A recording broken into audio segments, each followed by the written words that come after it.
Hello, and welcome again to the Ready List podcast. My name is Sue Merry. I'm an Alexander Technique teacher and founder member of Educare Small School. So we've had two Ready List episodes, podcast episodes on the A team. And there is a little bit of background information that's useful to have if you want to practice the A team. And so in this podcast, we're going to look at what's an emotion and what's emotional intelligence. Before we do that, let's just practice our ready list. So we're going to stop, see, and breathe, and soft and tall, letting the shoulders melt down, the head float up. So to begin with, I want to look at the definition of emotion. What is emotion? Based on the neuroscience behind some of the ideas that you've been learning about in those neuroscience podcasts, and prediction, interoception, that sort of thing. And this definition is based on the theory of constructed emotion. It's not the only theory about emotions. There are also basic emotion theories, but I read an article actually in a research paper comparing the two, and you realize that they're actually pretty much talking about the same thing. But I would suggest you research this for yourself. But this talk will be based on the theory of constructed emotion. So to put that in succinctly, what's an emotion? An emotion is your brain's creation of what your bodily sensations mean in relation to what is going on around you in the world. So I'll just say that again. An emotion is your brain's creation of what your bodily sensations mean in relation to what is going on around you in the world. It's a kind of interesting statement, just to let that sink in for a second. And if we compare that with the more classical view of emotion, so the classical view is intuitive, really. It's that events in the world trigger emotional reactions inside of us. And in that story, you have these familiar characters like thoughts and feelings that live in distinct brain areas. But the theory of constructed emotion, in contrast, it tells a story that doesn't match your daily life, which is that your brain invisibly constructs everything you experience, including emotions. And in this story, the characters are unfamiliar, and the characters would be like simulation, and concepts and degeneracy, and this all takes place throughout the whole brain at once, as opposed to being in little areas. So when scientists put aside the classical view and just look at the data, then a radically different explanation for emotion comes to light. In fact, we find out that your emotions are not built in, but are made from more basic parts. They're not universal. This is interesting. They're not universal, but vary from culture to culture. That is perhaps a bit more explained in a minute. They're not triggered. You create them. And they emerge as a combination of the physical properties of your body and a flexible brain that wires itself to whatever environment it develops in, and also your culture and upbringing, which provide that environment. So emotions are real, but not in the objective sense, say that molecules or neurons are real. They're real in the same sense that like money is real. That's like, it's not an illusion, but it's a product of human agreement. And this is why emotions are not universal, but can vary from culture to culture. They're basically sensations and groups of sensations to which we give labels, which makes them essentially subjective.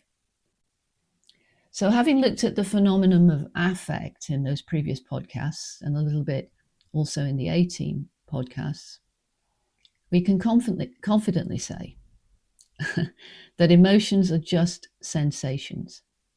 They're intense sensations, but they are sensations nonetheless. So what's the point then of these things? Well, I think that they let us know where we need to move towards something and where we need to move away from something, was one thing. So, this is pleasant and this is unpleasant.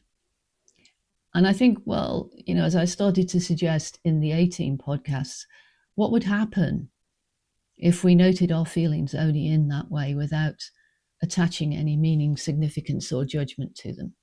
So stepping outside of our cultural programming of what constitutes fear or anger or joy or whatever, what about if we just, and also the whole thing about, is this a good or a bad emotion? Well, without trying to put any labels on these emotions, but just experiencing them as pleasant, unpleasant, activated, or calm, and asking, do I want to move towards this or do I want to move away from it? So this kind of brings us neatly to the question, by the way, there is a huge amount that I've just summarized ridiculously, because it's like a massive area.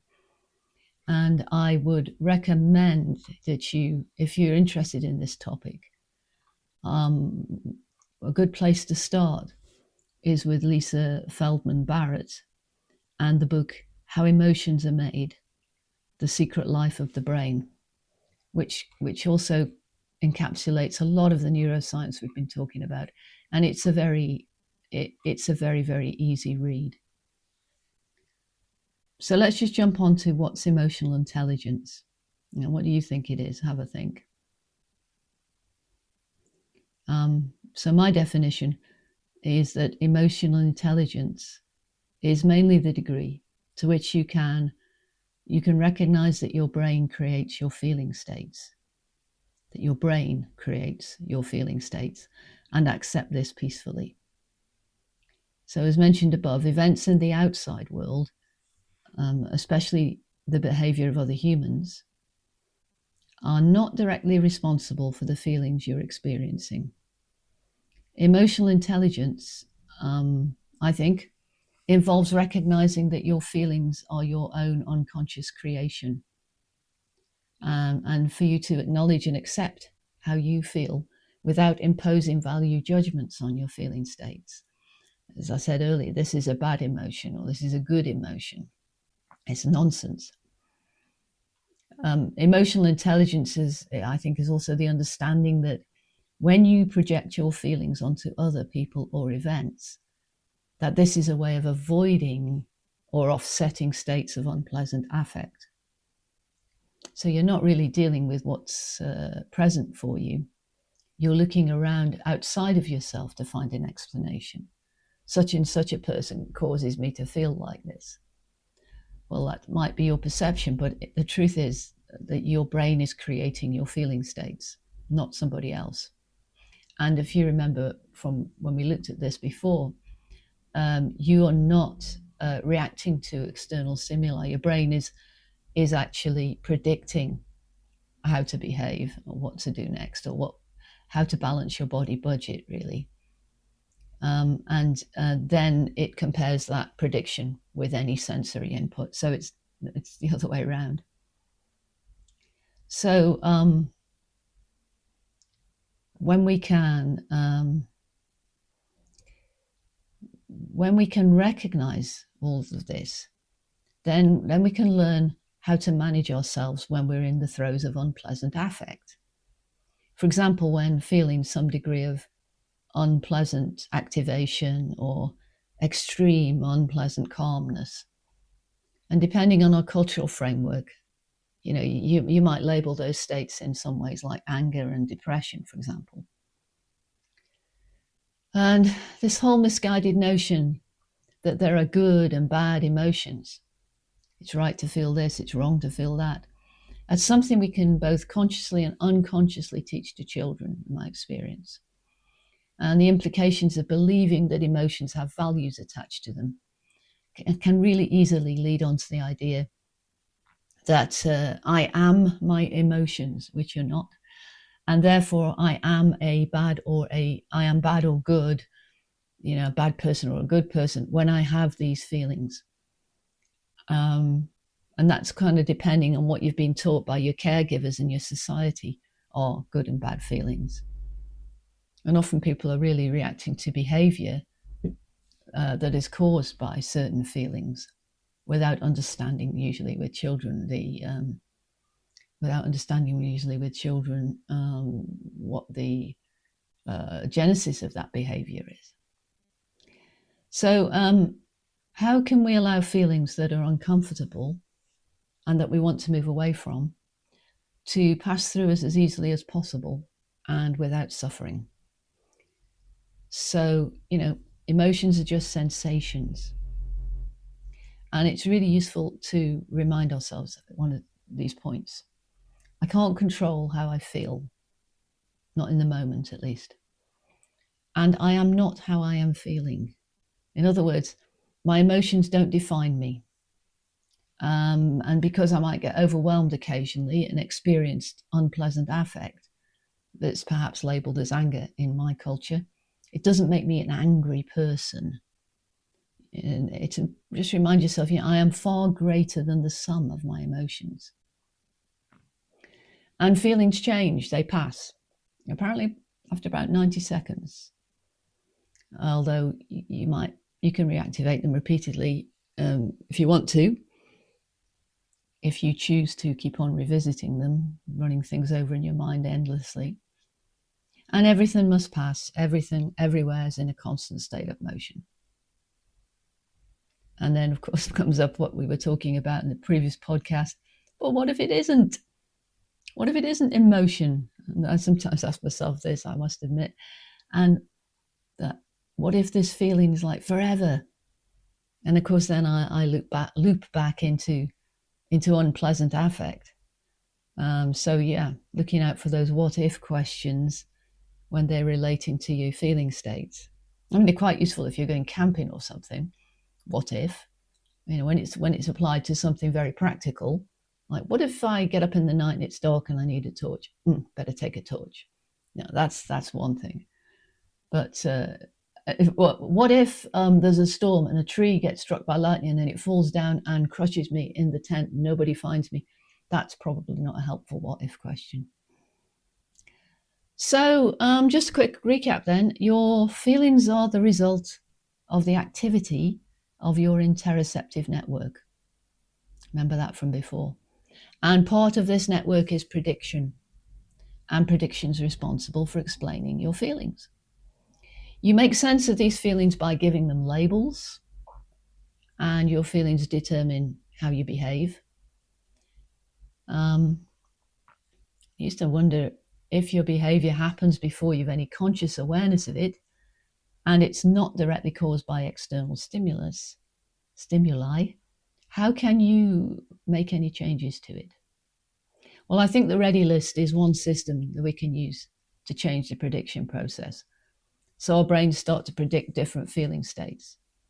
Because by giving ourselves more and more peaceful experiences in more and more different situations, then moving yourself out of the fight-flight response, the threat state, into states that are not threat-based, that influences, I think, the choices that your brain makes when it comes to try and figure out what to predict next. It's your. I think I was talking about it being your library of choices. So we can't directly influence the prediction process, but we can create conditions where the brain's less likely to predict threat, which is what I'm trying to say, really. I think that can be achieved really by anything that consistently gives you an experience of peace and pleasantness. Experiences that take you away from unpleasant activation. So the A team's really useful as well as the ready list. And that's what I've been, focusing on in this podcast. There's a lot of other things too. And just a quick sidebar here, that if you are listening to this and if you know of someone, or if you yourself are experiencing a high anxiety condition, that's can be changed by rewiring your brain, but that process is a little bit more, needs to be a bit more structured and intense if you are in a high anxiety condition, which is what happened to me a few years ago, about 10 or 11 years ago. And I really needed serious support and help to rewire my brain in that situation. And for me, I discovered something called the Linden method. The Linden method, if you Google that, it will pop up. Devised by a guy called Charles Linden, who'd been in a high anxiety condition, which all sounded exactly like what I was going through at the time. And he came up with a system, a very structured system, that for me, having 8 months of virtually not being able to get off the sofa and just managing myself each day, within a few days, it was unbelievable. I was back out in the world. The work had to continue, but the essential thing was I could function again quite quickly. So I super recommend the Linden method if you or anyone you know is in a high anxiety condition. It's also connected to that would be sort of conditions of addiction or depression or eating challenges. All those behaviors are related to anxiety. So I really recommend you check that out. So coming back then to the theory of constructed emotion, and I'm going to end this podcast with a quote from Lisa Feldman Barrett. And I really recommend you look up her work. The website's great too. She's got a website. So How Emotions Are Made, The Secret Life of the Brain. Here's a quote from her, which is that body budget predictions, laden with affect, not logic and reason, are the main drivers of your experience and behavior. We all think a food is delicious, as if the flavor were embedded in the food, when flavor is a construction and the deliciousness is our own affect. When a soldier in a war zone perceives a gun in someone's hands when no gun is present, he might actually see that gun. This is actually documented cases of this having happened, by the way. It's not a mistake, but a genuine perception. It's really important to understand that. And judges who are hungry during parole hearings render more negative decisions, which might be useful if you ever have to undergo a parole hearing. So there's a lot of things I have missed out there, and a lot of amazingly interesting stuff when you start to dig into this topic. It's a little bit mind-blowing, and it totally challenges and rocks all the kind of, well, for me it did, all the kind of understanding I thought I had about stimulus and response to a stimulus, and the logic part of the brain and the anxious part of the brain. And I just think if it's something that you're interested in, I really recommend you just take this as a very brief introduction and then explore it for yourself. So we've come to the end of the first batch of podcasts, series 1. which is getting us through all this information and getting you started with these practices. Moving forward, I'd like to expand the podcast to start to include other people, and also to take the microphones down to Educare Small School, so you get an idea of how all this stuff works there in practice, and with children, and why I think that's so super important. And whatever else occurs to me as being interesting. There may be a little hiatus now. I'm just dealing with a personal health issue at the moment, which I've still to discover how serious it is, but it's not, I don't think it's trivial, and the doctors don't seem to think that either. So I'm using the A-team a lot at the moment and the ready list. So wish me luck with that, and hopefully we'll meet again in series 2 of the Ready List podcast. Thank you for listening. Take care of yourself, and I hope to see you again soon.